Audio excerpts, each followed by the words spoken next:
2010년 3월 15일 밤 9시 영하의 추위. 함경북도 청진시의 한 여성이 두 딸의 손을 꼭 잡고 어둠 속을 걸어가고 있었습니다. 가방에는 평생 모은 8,000원과 마지막 희망이 들어 있었고 발걸음마다 온 가족의 운명이 걸려 있었습니다. 그날 밤 그들이 향한 곳은 두만강이었고 돌아올 수 없는 여행이 시작되었습니다. 과연 무엇이 평범한 장마당 상인을 이런 선택으로 내몰았을까요? 그 모든 것은 이렇게 시작되었습니다. 구독과 좋아요를 눌러주시면 저 서아에게 큰 힘이 됩니다. 지금부터 이야기 시작합니다. 지금 생각해보면 그때가 제일 평온했던 시절이었는지도 모르겠어요. 저는 함경북도 청진시 포항동에서 태어나고 자랐습니다. 우리 동네는 수남구라고 하는데 두만강이 가까운 작은 마을이었어요. 아침마다 성천강 물소리를 들으며 일어났고 산 너머로 해가 뜨는 모습이 참 아름다웠습니다. 어린 시절 아버지 손을 잡고 강가에 가서 물고기를 잡던 기억이 아직도 생생해요. 그때는 세상이 온통 평화로워 보였거든요. 제가 39살이 되던 2008년 겨울, 저는 청진역 근처 장마당에서 옥수수 국수를 팔며 살고 있었습니다. 장마당이라고 우리로 치면 시장 같은 곳인데요. 새벽 5시면 일어나서 국수를 삶고 6시부터 저녁 8시까지 좌판을 벌였어요. 한 그릇에 50원씩 받았는데 하루에 20그릇 정도 팔면 그나마 괜찮은 편이었죠. 남편은 근처 탄광에서 일했습니다. 아침 6시에 나가서 저녁 늦게 들어오는 힘든 일이었지만 그래도 월급이 나오니까 감사했어요. 우리에겐 딸 둘이 있었는데 큰애가 15, 작은애가 12살이었습니다. 아이들은 매일 학교에 가서 공부하고 방과 후엔 집에서 숙제하고 다른 나라 가정들과 별반 다를 게 없는 평범한 일상이었어요. 우리 집은 작았지만 따뜻했습니다. 시어머니께서 치매 기운이 조금 있으셔서 가끔 옛날 이야기를 반복하시곤 했지만 그래도 손자들을 예뻐해 주시니까 고마웠어요. 김장철이면 온 가족이 모여서 김치를 담그고 명절이면 떡국을 끓여 먹으며 정을 나눴습니다. 그런 소소한 행복들이 일상을 채우고 있었거든요. 물론 힘든 일들도 있었습니다. 겨울엔 연탄 구하기가 하늘의 별 따기였고 전기도 하루에 몇 시간만 들어왔어요. 쌀값은 계속 올라서 한 킬로그램에 2,000원까지 했으니까 우리 같은 서민들은 주로 옥수수밥을 먹었죠. 병원비도 만만치 않아서 아픈 일이 있어도 참고 견디는 경우가 많았습니다. 그래도 당시 저는 체제를 의심하지 않았습니다. 이게 우리가 사는 방식이고 다른 나라도 비슷하겠거니 했어요. TV에선 항상 우리가 제일 잘 산다고 했고 학교에서도 그렇게 가르쳤으니까요. 가끔 궁금한 게 있어도 괜한 생각하지 말자 하며 넘어갔습니다. 하지만 작은 균열들은 이미 시작되고 있었습니다. 장마당에서 만나는 사람들의 대화, 중국에서 들어온다는 물건들, 그리고 가끔 들리는 소문들. 뭔가 우리가 모르는 세상이 있다는 느낌이 들기 시작했어요.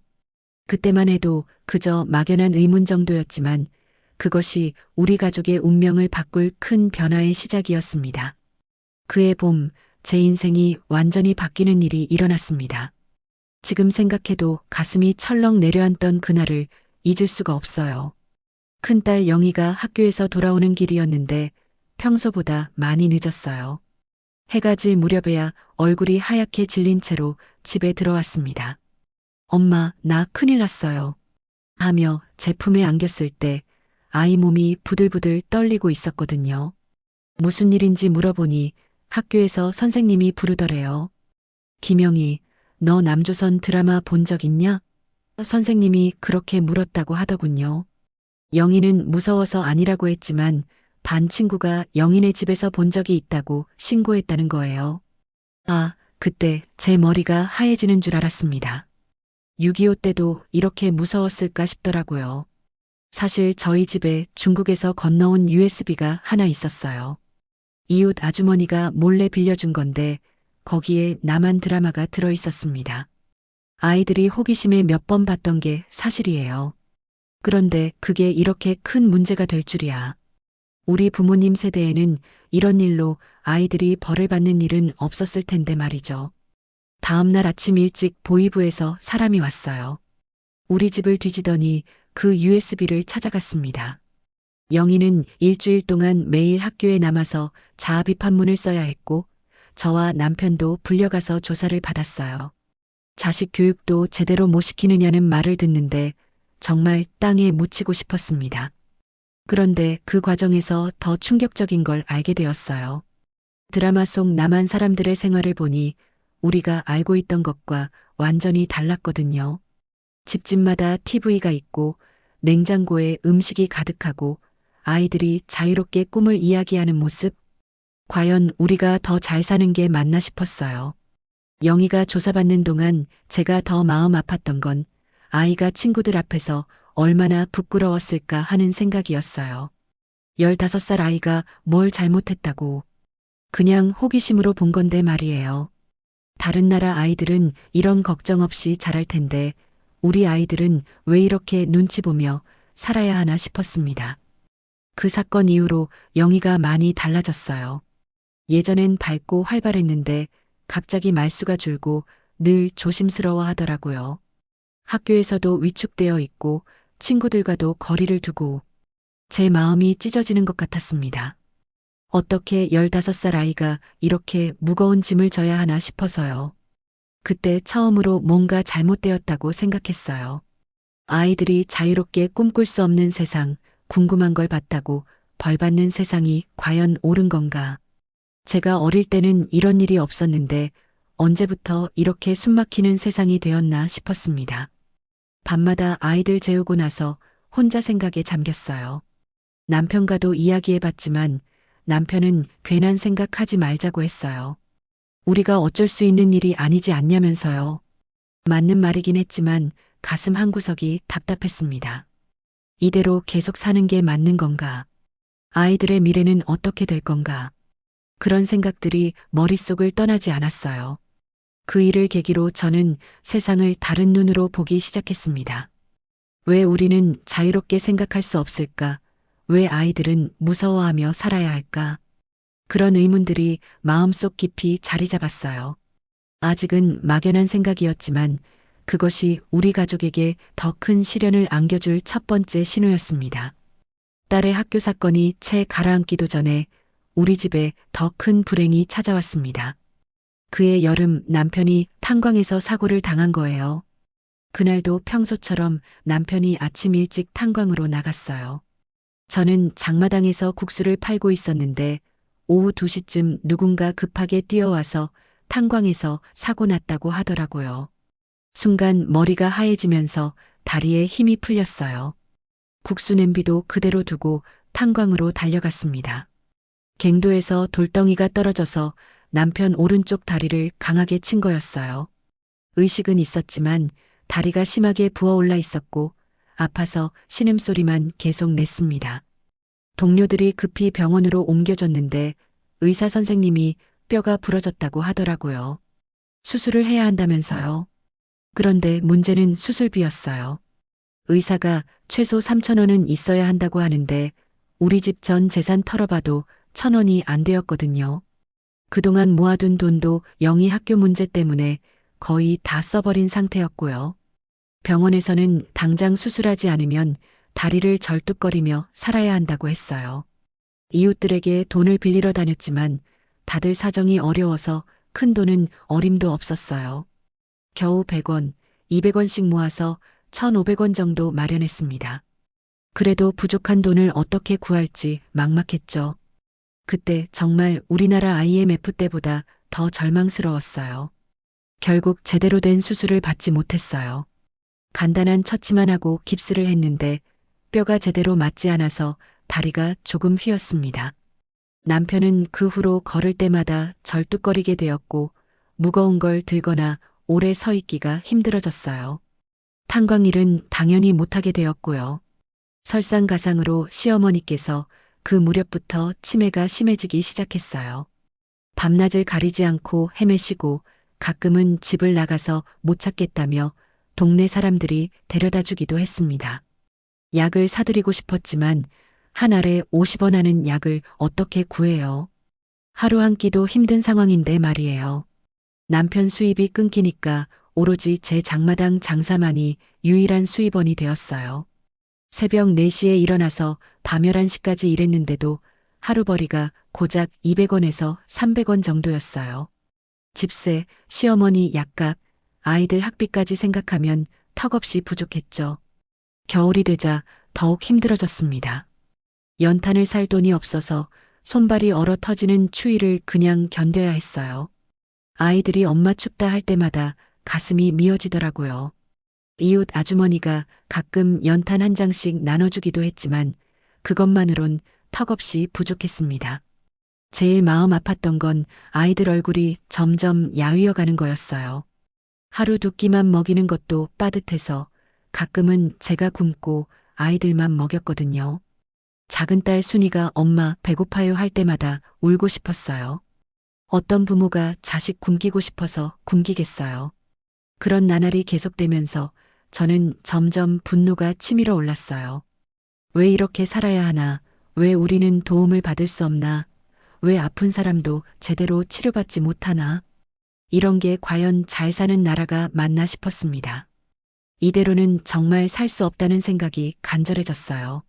한편으론 무서웠어요. 이런 생각을 하는 제 자신이 말이에요.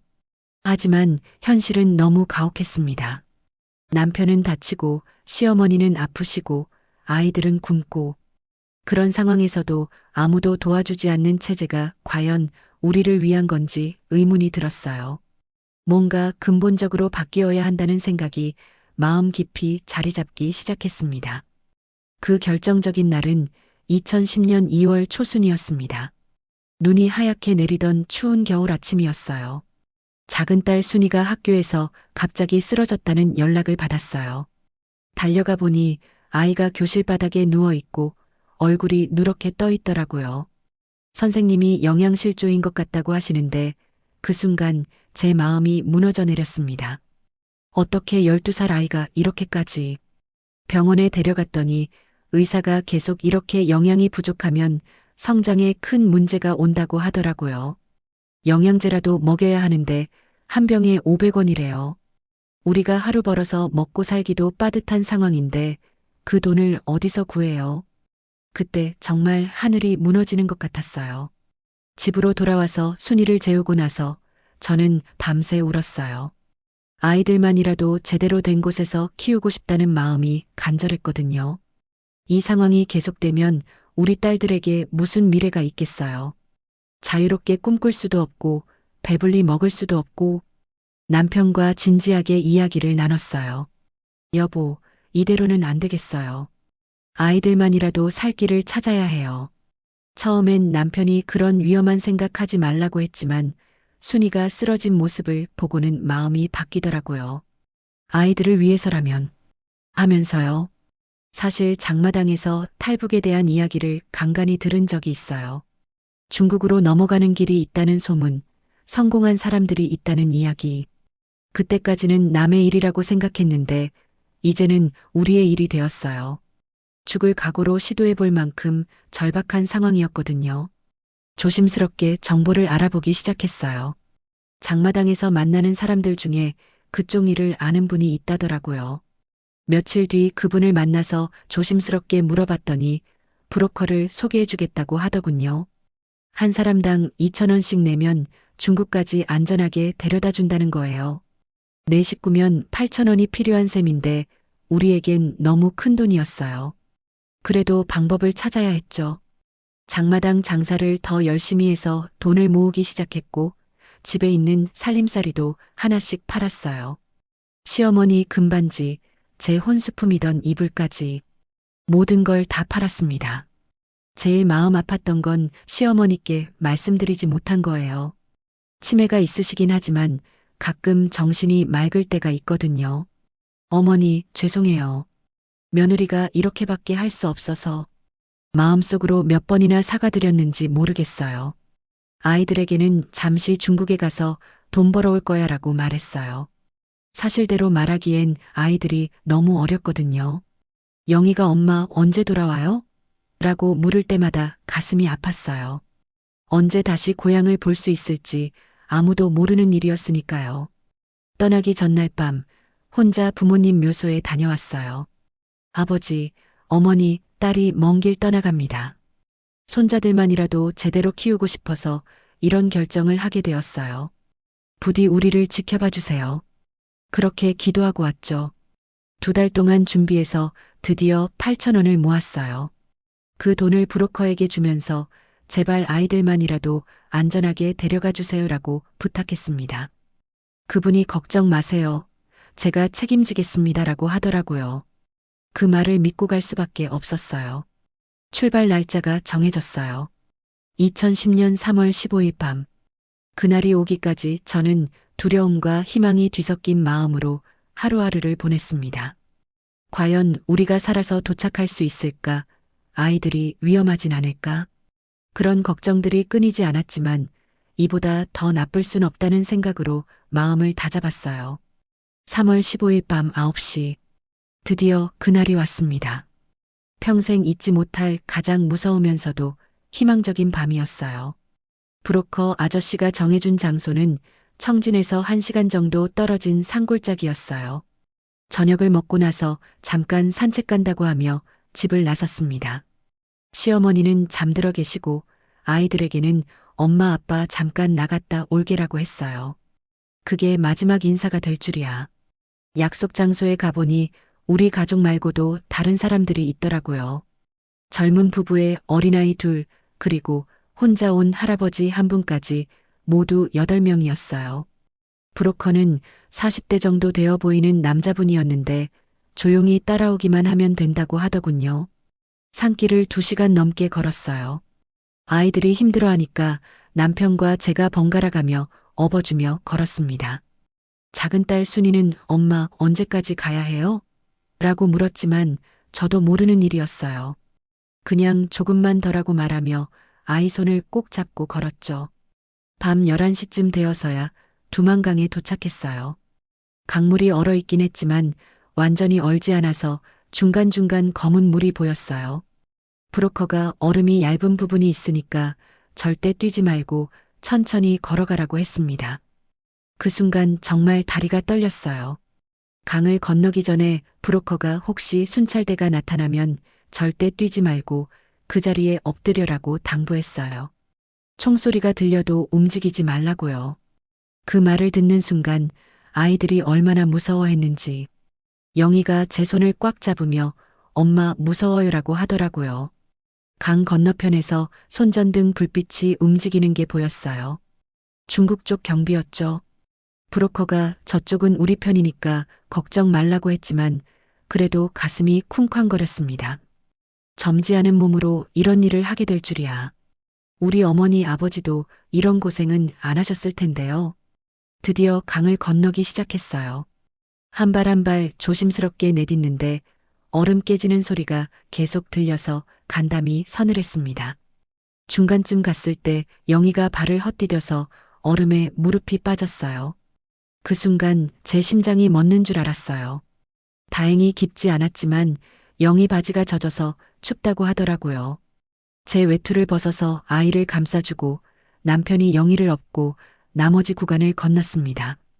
그때 정말 하늘에 계신 부모님께 간절히 기도했어요. 부디 우리를 지켜주세요라고요.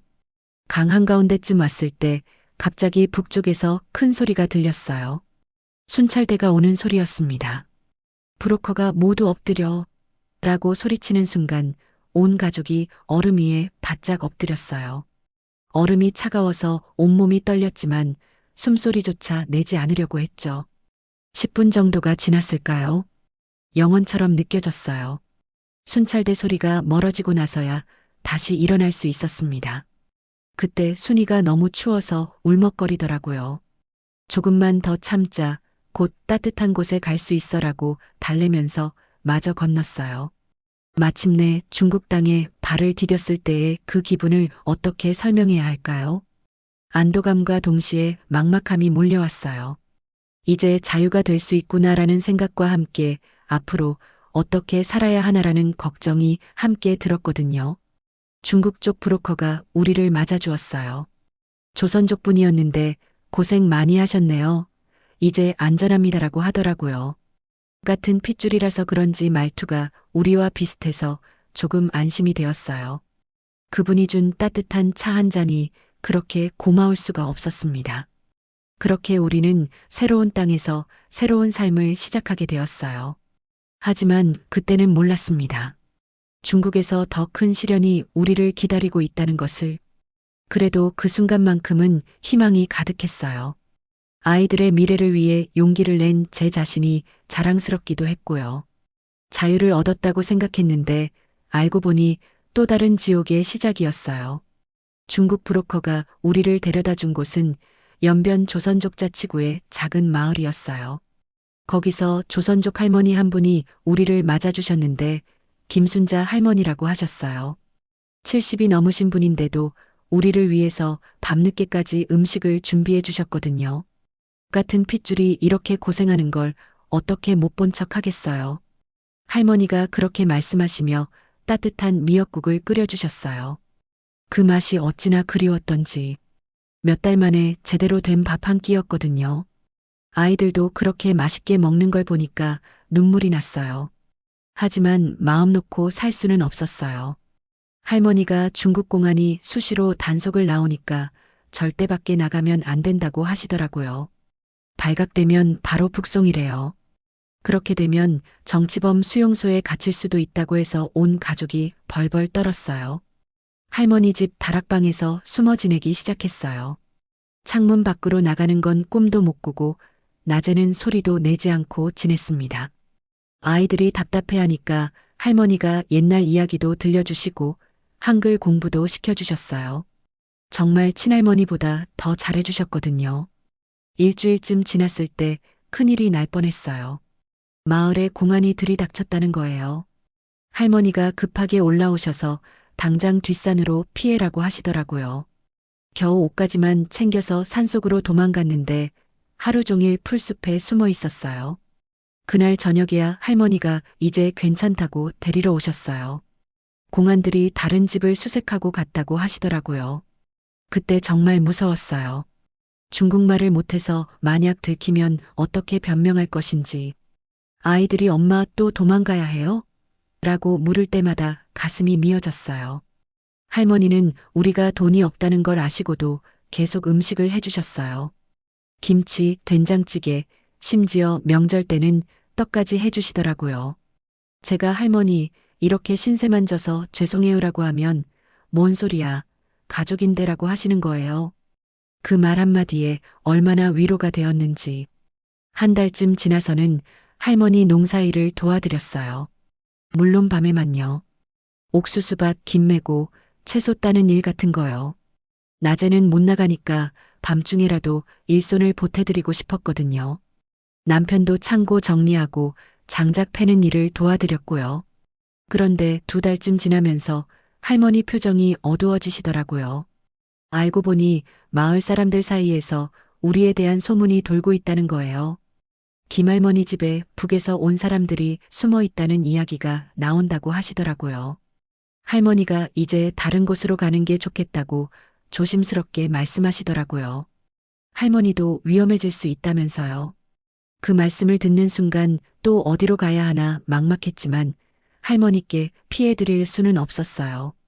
그분 덕분에 살았는데 말이에요. 다행히 할머니가 한국 선교사님들을 연결해 주셨어요.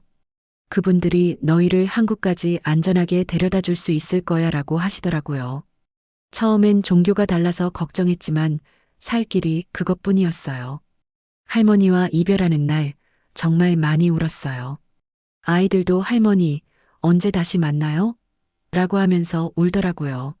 할머니가 꼭 잘 살아라 그리고 나중에 편지라도 써라고 하시면서 차비까지 주셨어요. 어떻게 그런 분을 만날 수 있었는지 정말 하늘의 은혜였어요. 중국에서 석 달을 지내면서 깨달은 건 탈북한다고 끝이 아니라는 거였어요. 자유를 찾아왔지만 또 다른 감옥에 갇힌 기분이었거든요. 언제 들킬지 모르는 불안감, 말도 통하지 않는 답답함. 하지만 그래도 희망은 있었어요. 조선족 할머니 같은 선량한 분들이 도와주시니까요. 조선족 할머니가 연결해 주신 한국 선교사님을 만난 건 중국에 온 지 석 달째 되는 날이었어요. 그분이 우리에게 새로운 희망을 주셨습니다. 박요한 목사님이라고 하셨는데 50대 중반쯤 되어 보이는 온화한 분이셨어요. 하나님께서 여러분을 이곳으로 인도하셨습니다라고 하시며 우리 손을 꼭 잡아주시더라고요. 그때까지 종교에 큰 관심이 없었던 제가 왜 그렇게 위로가 되었는지 모르겠어요. 목사님이 한국으로 가는 길이 있지만 쉽지 않다고 하셨어요. 중국에서 바로 가는 건 불가능하고 라오스를 거쳐서 가야 한다는 거였어요. 길이 험하고 돈도 많이 든다고 하셨지만 그래도 아이들을 위해서라면 시도해 볼 만하다고 용기를 주셨습니다. 목사님이 운영하시는 지하 교회에서 한 달 정도 머물렀어요. 거기서 다른 탈북자 가족들도 만났는데 모두들 같은 꿈을 품고 있더라고요. 아이들에게 자유로운 세상을 보여주고 싶다는 그런 사람들과 함께 있으니까 외롭지 않았어요. 그동안 목사님이 여행 경비와 브로커를 알아봐 주셨어요. 한 사람당 3,000원씩 든다고 하셨는데 우리 같은 가난한 사람들에게는 너무 큰 돈이었죠. 그런데 목사님과 교회 성도들이 십시일반 도와주신 거예요. 형제자매를 어떻게 못 도와주겠어요? 라고 하시면서요. 드디어 라오스로 떠나는 날이 왔어요. 2010년 6월 말이었는데 장마철이라 더위도 심하고 비도 많이 왔어요. 목사님이 하나님께서 함께 하실 테니 걱정하지 말라고 하시며 성경책 한 권을 주셨어요. 그때까지 성경을 읽어본 적이 없었는데 막상 받아보니 든든하더라고요. 중국에서 라오스까지 가는 길이 정말 험했어요. 버스를 몇 번 갈아타고 때로는 걸어서도 가고 아이들이 힘들어할 때마다 조금만 더 곧 자유로운 나라에 갈 수 있어라고 달랬어요. 그런데 정작 제가 더 지쳐 있었을 거예요. 중간에 정말 위험한 일도 있었어요. 중국 국경 근처에서 검문을 받게 된 거예요. 가짜 신분증을 준비했지만 들킬까봐 가슴이 터질 것 같았어요. 다행히 브로커가 경찰하고 어떻게 잘 이야기해서 넘어갔지만 그때 정말 북송될 뻔했어요. 라오스에 도착했을 때는 정말 기진맥진했어요. 더위에 지치고 낯선 음식 때문에 배탈도 났고 그런데 거기서 또 다른 한국 선교사님들을 만났어요. 이번엔 젊은 부부 선교사셨는데 정말 친자식처럼 돌봐주시더라고요. 선교사님들이 이제 마지막 관문만 남았다고 하시더라고요.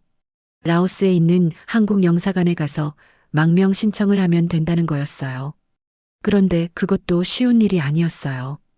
혹시 거짓말로 신청하는 게 아닌지 꼼꼼히 조사한다고 하시더라고요. 영사관에 도착했을 때의 그 떨리는 마음을 어떻게 표현해야 할까요? 태극기를 보는 순간 눈물이 핑 돌더라고요. 저 문을 들어가면 정말 자유가 될 수 있구나 싶었어요. 영희가 엄마, 저기가 우리나라예요? 라고 물었을 때, 응, 이제 우리나라야 라고 답했어요. 한국 영사관 직원분들이 정말 친절하게 해주셨어요. 고생 많이 하셨네요. 이제 안전합니다라고 하시는데 그동안 쌓인 스트레스가 한꺼번에 풀리는 것 같았어요. 아이들도 처음으로 마음 놓고 웃는 모습을 보여주더라고요. 영사관에서 일주일 정도 머물면서 여러 가지 서류 작업을 했어요. 북한에서 겪은 일들, 탈북 과정, 가족 상황 등을 자세히 설명해야 했거든요. 처음엔 말하기 어려웠지만 직원분들이 진실만 말씀해 주세요라고 격려해 주셔서 용기를 낼 수 있었어요. 드디어 한국행 비행기 표를 받았을 때 정말 꿈인 것 같았어요. 1년 전만 해도 청진 장마당에서 옥수수 국수를 팔고 있었는데 이제 자유로운 나라로 날아간다니. 목사님들이 공항까지 배웅 나와주시면서 하나님의 축복이 함께하기리라고 기도해 주셨어요. 그분들이 아니었다면 불가능했을 거예요.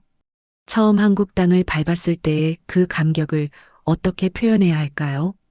인천공항에 내려서 첫 숨을 들이마셨을 때 정말 자유로운 공기라는 게 있구나 싶었어요.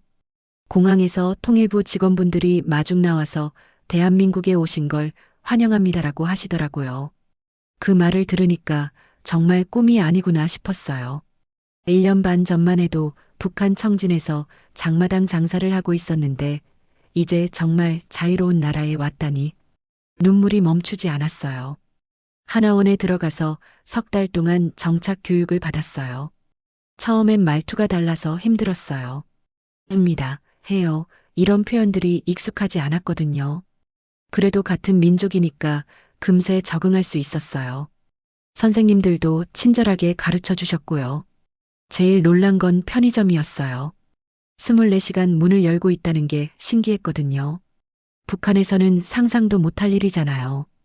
그리고 마트에 가봤는데 물건이 넘쳐나는 걸 보고 정말 깜짝 놀랐어요. 이게 진짜 우리가 알던 남조선인가 싶었죠. 인터넷으로 북한 소식을 찾아보는 것도 신기했어요. 클릭 한 번으로 세계 어느 곳 소식이든 볼 수 있다니. 그동안 우리가 얼마나 막혀 있는 세상에서 살았나 새삼 깨달았어요. 아이들이 컴퓨터 배우는 걸 보니까 정말 신세계더라고요. 하나원을 나와서 안산에 집을 얻었어요. 작은 투룸이지만 우리만의 집이 생긴 거예요. 보일러를 틀면 언제든 따뜻해지고 수도꼭지를 틀면 깨끗한 물이 나오고 이런 게 바로 인간다운 삶이구나 싶었어요. 북에서는 꿈도 못 꿨던 일들이었거든요. 아이들이 학교에 다니기 시작했는데 처음엔 적응이 힘들어했어요. 말투도 다르고 문화도 다르고 특히 영희가 엄마 나만 말이 달라서 친구들이 웃어요라고 할 때마다 마음이 아팠어요. 그래도 아이들은 적응이 빠르더라고요. 지금은 완전히 남한 아이들처럼 되었어요. 제가 제일 감격스러웠던 건 병원이었어요. 아프면 언제든 가서 치료받을 수 있고 응급실은 24시간 열려 있고 북에서는 돈이 없으면 죽어도 치료 못 받았는데 여기서는 기본적인 치료는 다 받을 수 있더라고요. 정말 사람 대접받는 기분이었어요. 지금은 작은 식당을 운영하고 있어요. 처음엔 손님들이 제 말투를 듣고 북한에서 왔다는 걸 알아채곤 했는데 다들 친절하게 대해주시더라고요. 고생 많이 하셨겠어요. 잘 정착하세요. 이런 말씀들을 해주시니까 정말 고마웠어요. 남편은 공장에서 일하고 있고 영희는 대학교에, 순이는 고등학교에 다니고 있어요. 아이들이 자유롭게 꿈을 이야기하는 걸 볼 때마다 그때 용기를 내길 잘했구나 싶어요. 영희가 엄마 나는 간호사가 되고 싶어요라고 할 때 정말 눈물이 났거든요. 하지만 아직도 그리워요. 북에 두고 온 시어머니는 어떻게 지내고 계실까? 고향 마을은 어떻게 변했을까? 가끔 꿈에서 어린 시절 뛰어놀던 성천강가를 보면 눈물 젖은 채로 깨어나곤 해요. 자유를 얻었지만 고향을 잃었다는 생각이 들 때가 있어요. 그래서 통일이 간절해요. 우리 세대에는 통일을 봤으면 좋겠어요. 분단의 아픔이 얼마나 큰지 직접 경험해 봤거든요. 가족이 헤어져 살아야 하고 같은 민족이 서로 다른 하늘 아래 살아야 하고 이런 슬픔이 언제까지 계속되어야 하나 싶어요. 지금 제가 이렇게 자유롭게 살 수 있는 건 정말 많은 분들 덕분이에요. 조선족 할머니, 중국의 목사님들, 라오스의 선교사님들, 그리고 한국 정부 모든 분들께 감사드려요. 특히 대한민국이라는 나라가 우리를 받아줘서 정말 고맙습니다. 여러분께도 말씀드리고 싶어요. 자유가 얼마나 소중한 건지 꼭 기억해 주세요. 자유롭게 말하고 자유롭게 여행하고 자유롭게 꿈꿀 수 있다는 게 정말 큰 축복이에요. 그리고 통일이 되면 북에 있는 많은 사람들도 이런 자유를 누릴 수 있을 거예요. 그날이 하루빨리 왔으면 좋겠습니다. 이제 저는 당당한 대한민국 국민으로 살고 있어요. 아이들도 이 땅에서 꿈을 키우고 있고요. 힘들었던 과거는 과거일 뿐, 이제 희망찬 미래를 바라보며 살아갈 거예요. 그리고 언젠가 통일이 되면 고향 땅을 다시 밟아보고 싶어요. 그때까지 건강하게, 감사하는 마음으로 하루하루 소중히 살아가겠습니다.